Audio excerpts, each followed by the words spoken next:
Welcome back, deep divers. Today we are going to be checking out Numbers chapter 2. Ooh, Yeah, the book of Numbers. very exciting stuff. It is. And you might think, like, oh, the organization of a camp, how is that going to be relevant to my life? Right.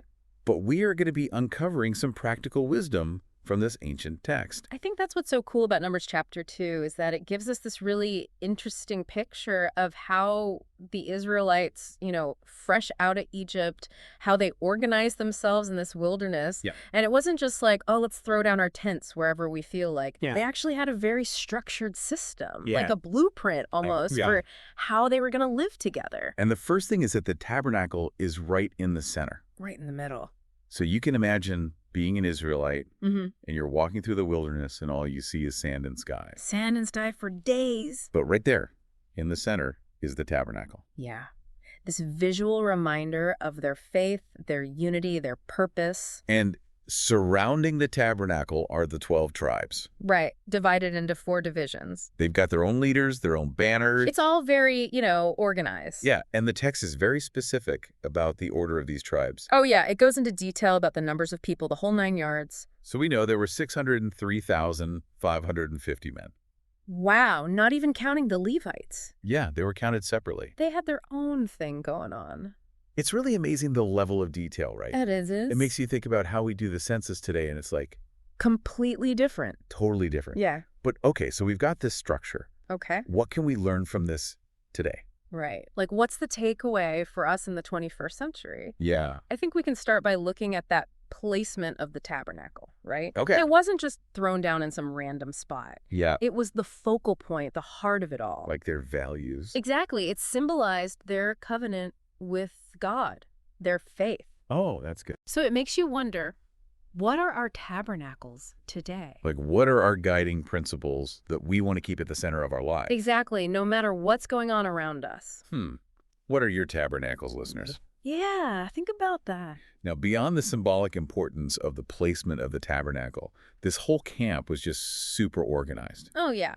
They were all about efficiency. And there were very clearly defined roles and responsibilities. That's key in any kind of community, isn't it? Yeah. Knowing who does what. Yeah. And I think that organization wasn't about being controlling. It was about creating this framework that allowed them to actually thrive. Right. Because remember, they were in the wilderness. It was a tough place to be. Yeah, they're facing constant challenges. Uncertain. And having that structure, that order, would give them some stability, some security. It's like that saying, a place for everything and everything in its place. Exactly. Like, maybe the Israelites were the original Marie Kondos. Maybe. Bringing order to the chaos of the desert. I love that. Yeah. I mean, it's so true, right? Like order, systems, they're so relevant to our lives today. Totally. Like, just think about your work life or home life or your relationships. When things are organized, when everybody knows what they're supposed to be doing, it creates so much peace. Yeah. And then you can focus your energy on things that really matter. Well, absolutely.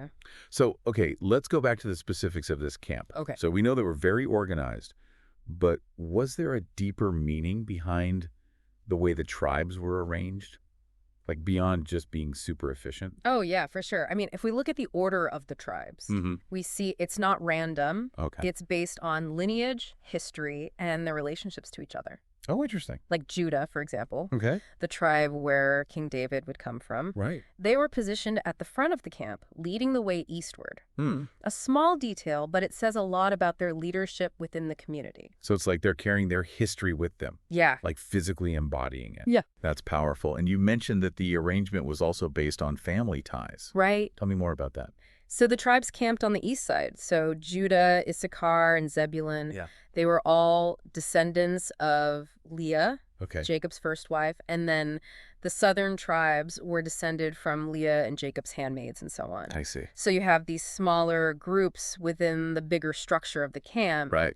based on, kinship. Like nested communities. Yeah, With their own unique identity. Right. But they're all contributing to this like larger whole. Exactly. And that idea, unity and diversity, it feels so relevant today. Like we're constantly interacting with people from all different backgrounds, Yeah. different cultures, different beliefs. It's the world we live in. So how can we use this model, the Israelite model, to deal with all of those complexities? That's the question, isn't it? Yeah. And I think it comes down to recognizing and respecting individual identities and anti-outdrives. Okay. Like the Israelites, they had their differences, Right. but they were united by their faith, their history, and their goal of reaching the promised land. So it's about finding that balance Yeah, between honoring what makes us unique and recognizing the things that we share. that bind us together. And that's a good lesson for any group, whether it's a family or a workplace or even a country. It really is. Now let's talk about the Levites, Okay. the guardians of the tabernacle. Yes. They weren't included in the military census, right? No, they weren't. They had this very specific set of responsibilities. Right. They were entrusted with the care and transport of the tabernacle and all of its sacred objects, which, was a big deal. Yeah. It required a lot of understanding and commitment to their faith. So they kind of represented the spiritual core of the community. Yeah, you could say that. While the other tribes, provided the physical support and protection. Right. Highlighting that a community needs both the practical and the spiritual. It's like we all have these unique gifts to offer, and they're all essential. Every role is important. Yeah, you need people who can build houses and roads, but you also need people who can inspire you and guide you. Absolutely. And the Israelites, through their camp, they just demonstrated that they really understood that interconnectedness. Yeah, they did. It's pretty cool when you think about it. Yeah, it really makes you think, what can we learn from this and apply to our lives today? Yeah. Yeah. Imagine if we approached our communities with that level of intentionality, I know. It's pretty amazing. recognizing individual gifts and our shared responsibility. It really speaks to that need for belonging, and purpose. Yeah. And the Israelites, with their camp, they created this system that gave them both.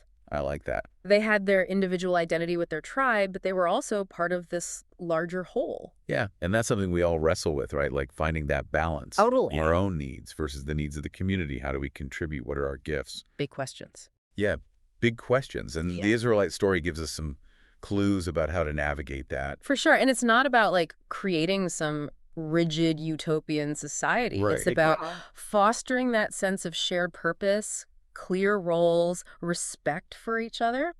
So if you were designing a modern-day camp, what elements would you take from this model? Like, what would you need to create a thriving community? Well, first you got to figure out, what are those shared tabernacles? Oh, yeah. What are those core values that bring everyone together? That unite us. Yeah, even with all our differences, what are those principles, those goals that we're all working towards? And then how do we make those values a reality? Right. It's not enough to just talk about it, We have to live it out. And that means creating roles and responsibilities, figuring out how we make decisions, how we deal with conflict. Being mindful of how our actions affect other people. Yeah, exactly. Thinking globally, acting locally. Love that. We can have these big ideas, but it really comes down to what we do every single day, how we treat each other. Absolutely. Our contributions to the community. And the Israelite story shows us that even when things are tough, even when we're wandering in the wilderness, we can still create that structure. we can still build community and find purpose. Together. Well, on that note, I think it's time to wrap up our deep dive into Numbers chapter 2. Wow. Who knew there was so much to learn from a camp setup from thousands of years ago? Right. But seriously, for everyone listening, what are your tabernacles? What are your guiding principles?